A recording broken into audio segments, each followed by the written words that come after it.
You're the pass 3 on 3.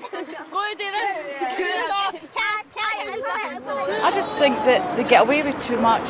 They play too much video games. They sit and watch television all the time. They're not allowed to be chastised when they're supposed to be, so they should be disciplined more than what they are right now. There are places where you don't feel safe when you pass by them. Everywhere we go, people always ask us, Maybe out of town they might have some problems in some of the, as we call them, housing schemes, but according to the Edinburgh News, when you read it, that's where most of the problems are.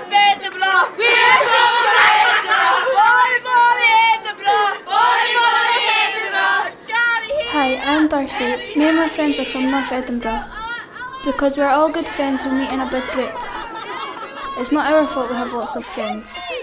We're fed up of being treated like troublemakers. We should be allowed to be with our friends. We have rights.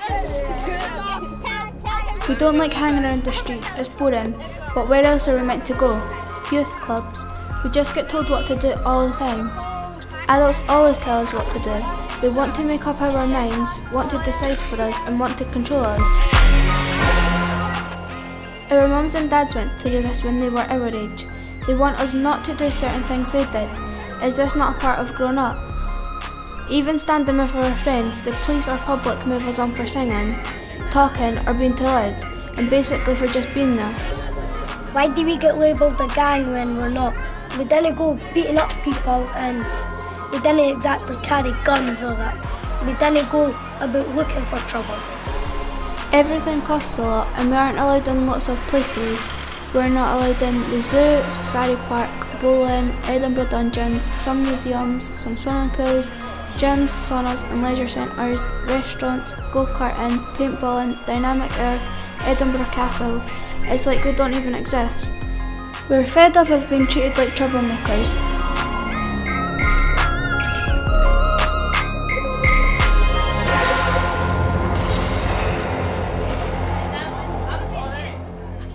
The first thing we did was we all got together and spoke about the problem.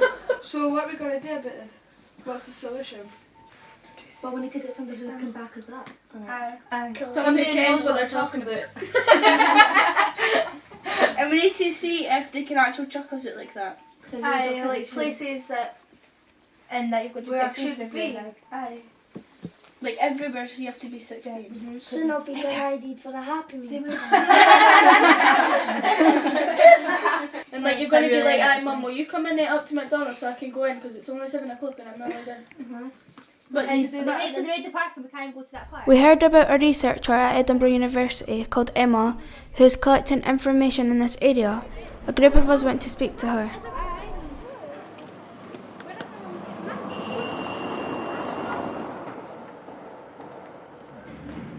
So guys, I hear you've been having some problems with adults in your neighbourhood. Do you want to tell me a wee bit about some of the things that have been happening? Well, somebody else walked into McDonald's yesterday and they told us that we could buy the food but we had to sit outside and eat it. We weren't able to sit inside the restaurant because we were going to cause trouble. And then we're good enough for them to take our money off us to serve us, but we're not good enough to sit inside McDonald's and eat it. Last church he was like, new rules, and we were like, what? He was like, new rules for troublemakers, and we were like, what about us? And he was like, when you buy, you need to eat outside. We were like, eat outside, and then he was like, aye, and we were like, why do we eat outside if we're buying? And he was like, no, because you're troublemakers, you will cause trouble, you're young, you'll cause trouble. And we were like, nah, we're sitting in, we both sat, so we're sitting in. And does that kind of thing happen quite a lot to you? Aye. Yeah.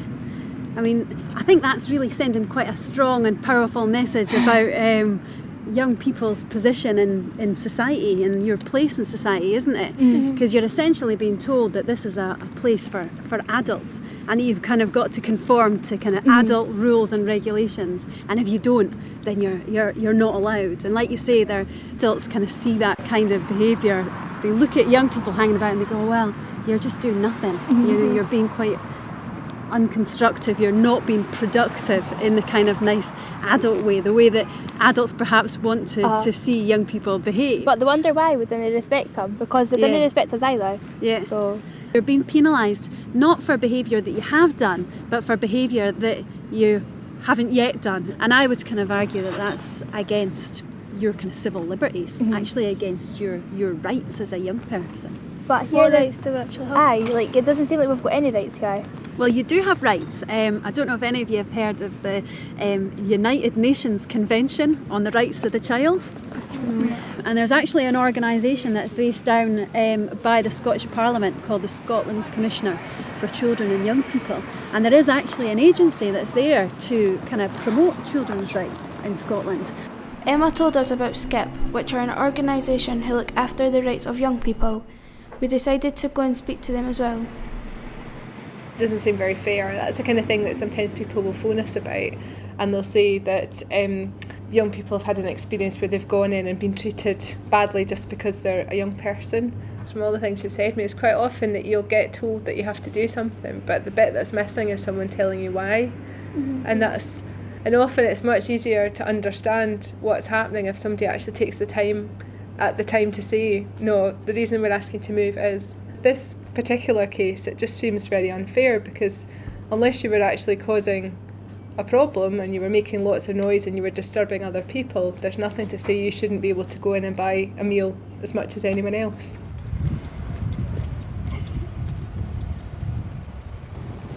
Does the North Council office regard there to be any problem with youths in North Edinburgh?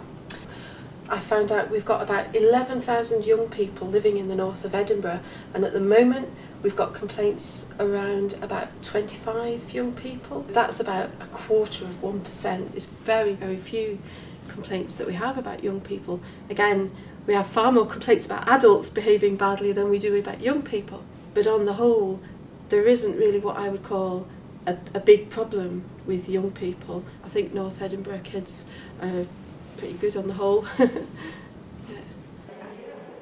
Has it always been like this? We asked some of the older generation from our community. Oh, it's changed an awful lot since I grew up, Hen. What are your memories of growing up in the area? We had good times. Neighbours were neighbours. Neighbours, aye. You had good neighbours. You don't have to be the same. See, you never had to lock your door at one time. No. You left your door open because you had, well, in these days everybody had the same, they had nothing to steal, you know.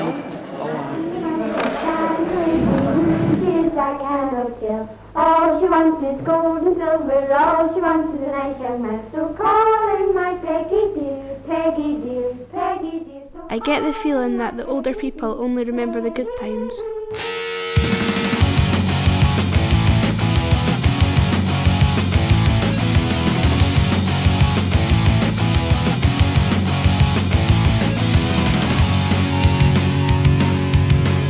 The one thing that we can kind of be clear about is that young people have always been used as a symbol of what's wrong in society.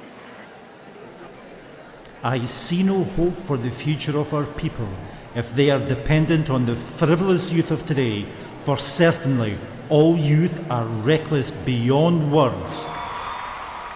It looks like society has always had problems with young people. And I think to some extent young people get the kind of the raw end of the stick, because you're almost used as an indicator for everything else that's wrong in society.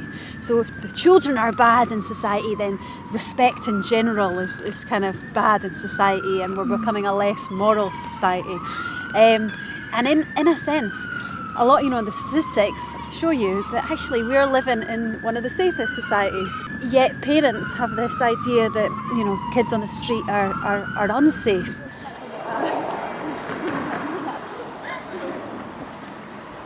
After we spoke to Emma, Pauline and Ruth, we met to work out what we were going to do next.